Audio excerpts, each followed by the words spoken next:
I'm 80 now. It feels like a quiet, sturdy word. 80. When I was younger, it felt more like a myth. An age where the mind fades and memories crumble. But I'm here, in this armchair that knows the exact shape of my body, looking out at a backyard I've known for 4 decades. And I can tell you that some memories don't crumble. They harden, polished by time until they gleam with a painful clarity.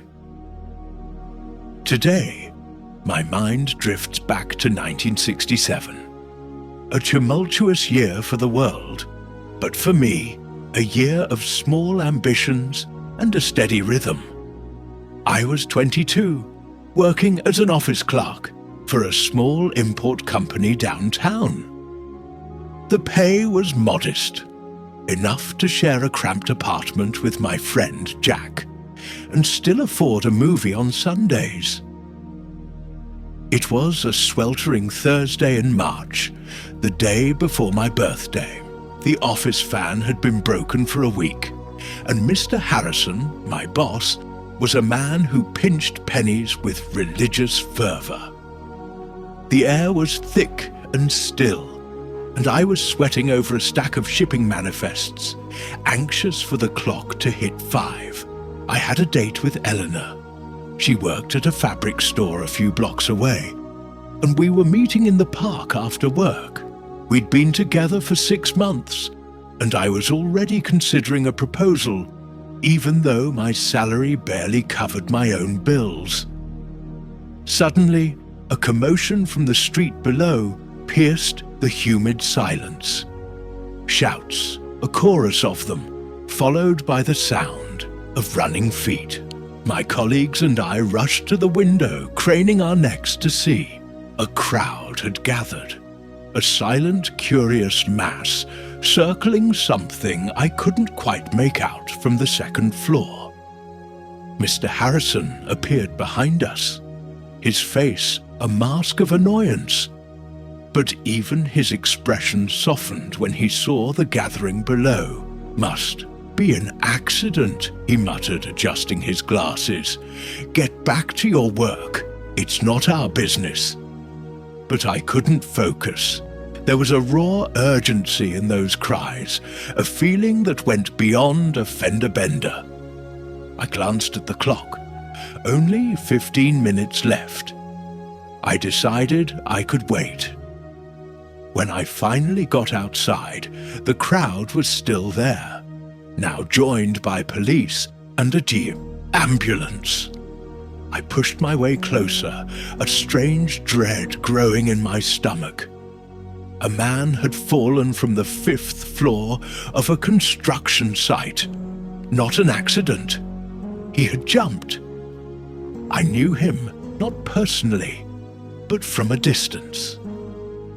He walked past my building every morning at the same time, his shoulders slumped, carrying a weight only he could feel. He must have been in his 50s, graying, always in the same faded brown suit. Sometimes our eyes met, and he'd offer a small automatic nod, the kind you give to people you see every day, but never truly know. I stood there, a numb spectator in a crowd of whispers. People speculated about his life, his family. What could drive a man to such an end? Their voices felt distant, like they were underwater, and the whole scene had an air of surreal unreality. That's when I remembered Eleanor. I checked my watch and saw I was already 15 minutes late. I started running toward the park, my heart pounding, a sudden overwhelming need to see her, to hold her, to know she was safe. I found her on our usual bench, feeding breadcrumbs to the pigeons. She smiled that smile that made my stomach flip. "Thought you forgot about me," she said, standing to greet me. I embraced her with a little more force than usual. and she must have felt it, because she pulled back to look into my eyes. "What's wrong?" she asked. I told her everything about the man, how I saw him every day, how the scene had left me shaken. Eleanor listened silently, with that rare ability she had to truly hear you, not just wait for her turn to speak. "You're thinking you could have done something," she said when I finished. "It wasn't a question.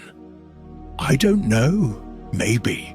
What if I had just stopped and talked to him once, asked him how he was? And what if he didn't want to talk? What if you were just another stranger trying to pry?" Eleanor always had a knack for getting right to the point, for asking the questions that hurt the most, but were also the most important. We walked in silence for a few minutes, watching the children play, the couples on their own benches, life going on as if nothing had happened a few blocks away. I couldn't shake the feeling that a life had ended, and no one had ever really seen him. We all just watched. Be kind to one another, tender-hearted, forgiving one another as God in Christ forgave you. Ephesians 4:32. The next morning on my birthday, I woke up with an odd decision. Instead of heading straight to work, I stopped at the newsstand and asked the man's name. It was Mr. Miller, I learned, and he had 3 kids and was worried about his youngest falling in with the wrong crowd. We talked for 10 minutes, and as I left for work, he told me, "Come back sometime, son. It's nice to have someone to talk to." During my lunch break, instead of eating my sandwich alone at my desk, I went to the corner diner. The waiter, a young guy named Robert, was anxious because his mother had been hospitalized, and he didn't know how he'd pay the bill. I offered to help, even though my own budget was tight. He refused, but I saw in his eyes that the gesture had meant something. This became my routine. Small talks, small gestures, small connections. It wasn't anything grand or heroic, just a simple recognition that the people around us are more than just extras in our own personal story. I was learning to truly see them. "A new commandment I give to you, that you love one another. Just as I have loved you, you also are to love one another." John chapter 13, 34a. A week later, I learned more about the man in the brown suit. His name was Mario. He had lost his wife the year before and had been unemployed for 6 months. He lived alone in a rented room and had no children. The information came from Mr. Miller, who knew the landlord. "Poor man," Mr. Miller said, shaking his head. "They say he tried to find work everywhere, but with his age, no one would hire him, and after his wife died, he just gave up on everything."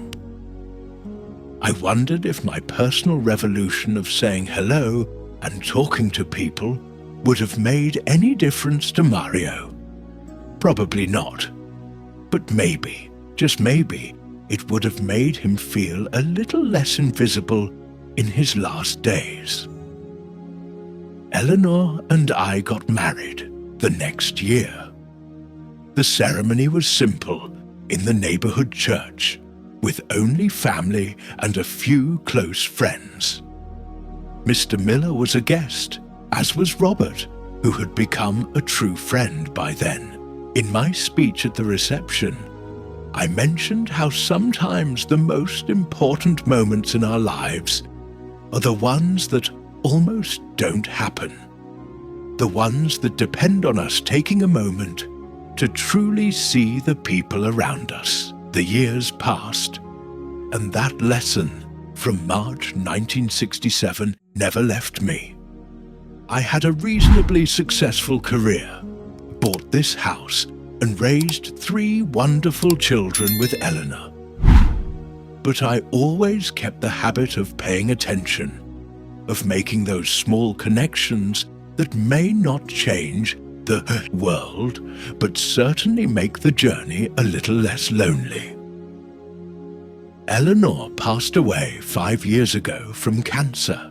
It was a long, hard battle, but she faced it with the same courage and grace she faced everything in life. In her last days, when she was too weak to talk much, she held my hand and said, "You always knew how to see people, how to know they matter. Don't ever stop." Today, at 80, I still go for my morning walk. I greet the new newsstand owner, talk to the bakery owner about her grandchildren, and stop to pet the neighbor's dog. They are small gestures, maybe insignificant to an outsider, but they carry the weight of a lesson learned more than 50 years ago. The Lord is near to the brokenhearted and saves the crushed in spirit. Psalm 34:18. Sometimes my grandchildren get impatient when they visit. "Grandpa, we're going to be late," they'll say, tugging at my sleeve. But I always explain that some things are more important than being on time. That 5 minutes of genuine attention can be the greatest gift you give someone. I don't know how many years I have left.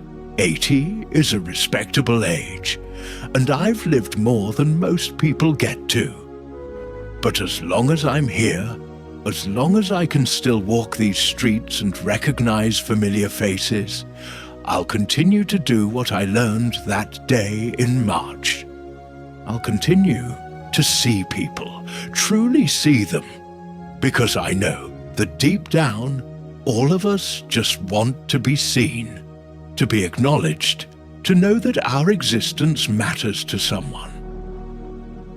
The sun is setting now, painting the sky in shades of orange and pink. Tomorrow will be another day, with new opportunities for connection, new faces to meet, and new stories to hear. And I'll be ready, just as I've been since the day I learned that the difference between a life well lived and a life wasted can be found in the small moments of humanity we choose to share with one another.